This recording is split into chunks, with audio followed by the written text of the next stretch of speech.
Hey guys, free winner yesterday on the Kansas City Royals getting the job done in Colorado, and I've got two more free picks coming your way in just a moment. The nighttime game at Fenway between the Red Sox and the Angels, and also the afternoon start at 3:35 Eastern Time between the Oakland A's and the New York Mets. I'm going to break down both of those contests for you in just a moment. I know this is going to come as a shock to you guys, but I actually turned a profit last night. I know it even surprised me, let me tell you. For only the third time in 13 days, I turned a profit last night. And for the third consecutive day, I came out with a run line play on the Washington Nationals, and after two consecutive one-run wins and losses on the run line, of course, I won the game last night. And as I told you, maybe I was being a glutton for punishment. Maybe it seemed awfully strange that I would pull the trigger for a third consecutive day on a team on a run line that had lost for me the previous 2 days. But I'll tell you what, guys.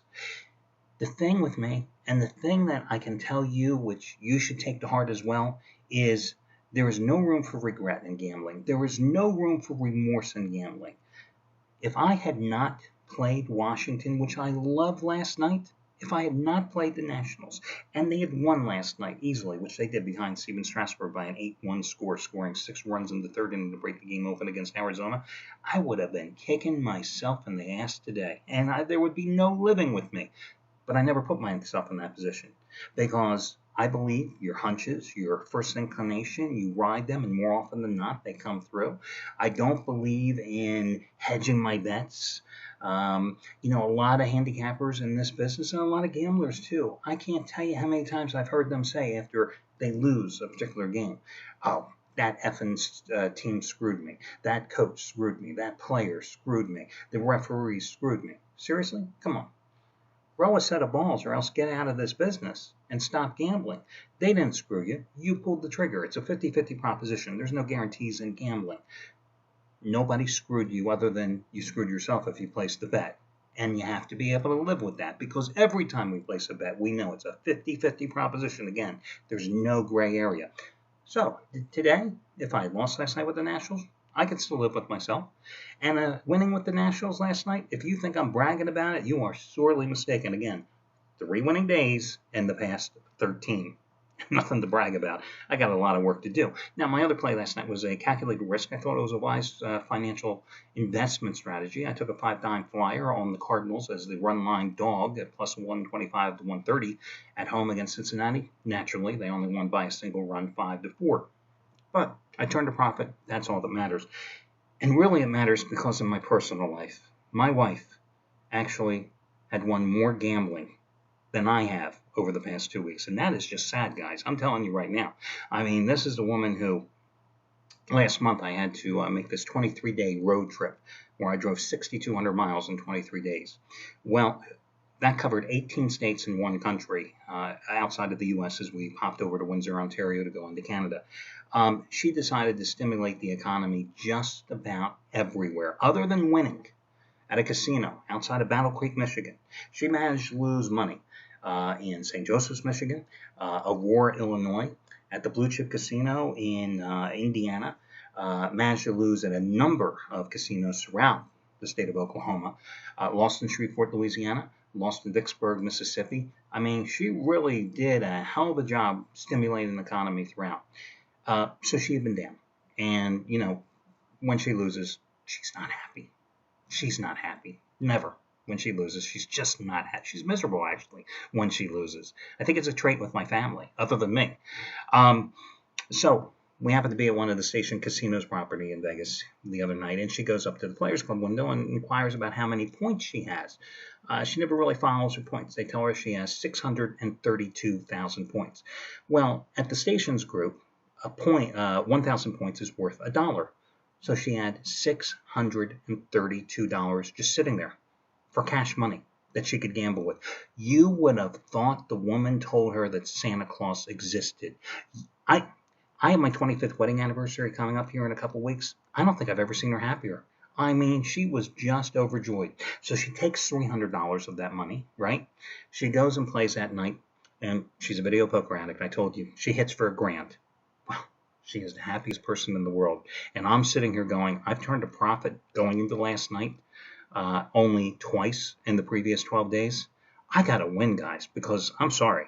If she wins more than me in video poker, There's a problem here. Now, naturally, my mother says to me when I'm telling her this story that she won this money, oh, you got to go back. She's got to go back to that machine and play again the next night. Seriously? As I've always told you, what do you think? These machines remember you?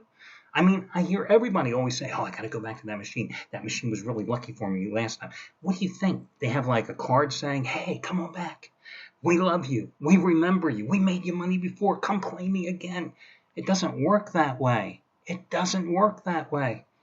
I don't know. I'm telling you, there's such a difference between sports gamblers and casino gamblers. Okay, we move on here. Now, listen, yesterday, a couple of guys had big discounted plays. Did Trace Adams get screwed yesterday? I think he did. Half price play of the day. It was his 2,000 star double your wager winner, number 7 out of 9. He had the San Francisco Giants. You saw what happened, that debacle involving the Chicago Cubs grounds crew. I think the Giants lodged a formal protest for the game, which, of course, quit. Name me the last time a formal protest actually worked and was effective in Major League Baseball.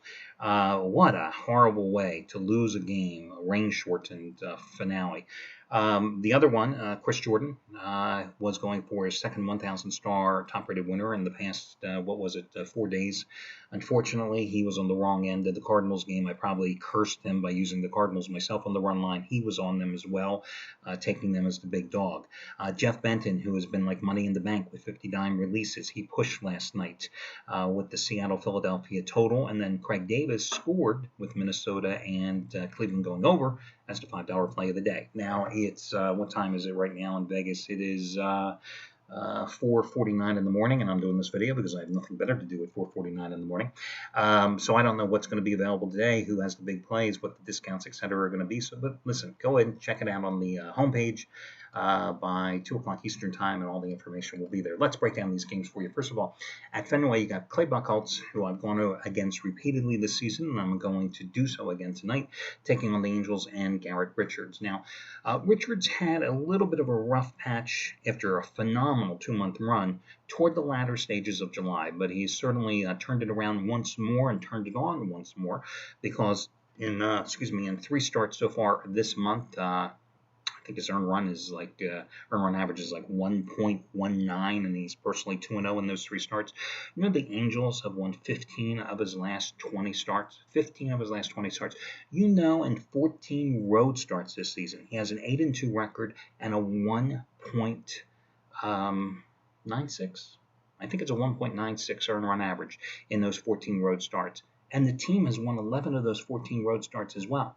Well, tonight you don't even have to play him on the run line, because right now, as I release this game, you can get the Angels as cheap as $1.40, maybe $1.45, but I see a lot of $1.40s out there. And I've got to go with them. Listen, he already pitched very well against them in back on August 9th at Anaheim. Gave up 3 runs, just 1 of them earned, and 3 hits in 6 and 1/3 innings in taking in no decision. And you got Clay Buchholz on the other side, the guy who has an earned run average of 8. That's right, 8 in 10 Fenway starts this season. The Red Sox have lost each of his last 5 starts. And in fact, even though he's pitched better here of late, I mean, I just don't have any faith in the Red Sox or in Buchholz. And again, if I can get the Angels here, who have won 6 of their last 7, including a 4-1 start on their current road trip, including last night's win 4-3, which was preceded by the 4-2 series opening win at Fenway on Monday night, I'm going to go with them. The Red Sox have lost 3 in a row. They've managed a total of 6 runs in them, so I'll take the Angels as a cheap road chalk.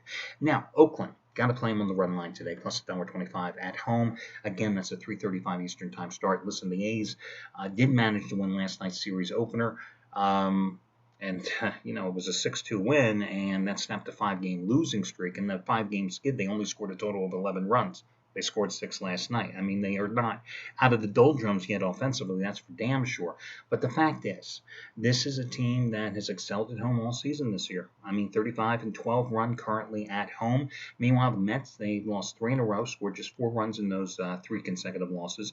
They've lost 6 of their last 8 overall. And in those 6 losses, they've scored a total of 8 runs. Now, Zach Wheeler has just been phenomenal, okay? 5-0 with a 2.02 earned run averages last 9 starts. But ironically, that stretch of good ball started after a horrific start at Oakland back on June 25th when he gave up 6 runs in 2 innings of work. Streaks are meant to be broken. Streaks are meant to come to an end, and I think his comes to an end here today. Jeff Samarzda is going for the A's. Do you know they have won all 5 of his home starts since acquiring him from the Cubs, and he's personally 3-0 with a 2.57 earned run average in them. So although the A's have not been scoring a lot of runs, Mets are in the same boat. So why not go with the team that's been just a dynamite play at home this season on the run line? And you're making them a dog as well. Again, I think it's a calculated move and a wise investment strategy. Oakland plus $1.25 on the run line, and then the the LA Angels. The LA Angels minus $1.40, $1.45 at the Red Sox. Those are your 2 free plays. Best of luck to you all, guys, and I will catch you again tomorrow morning.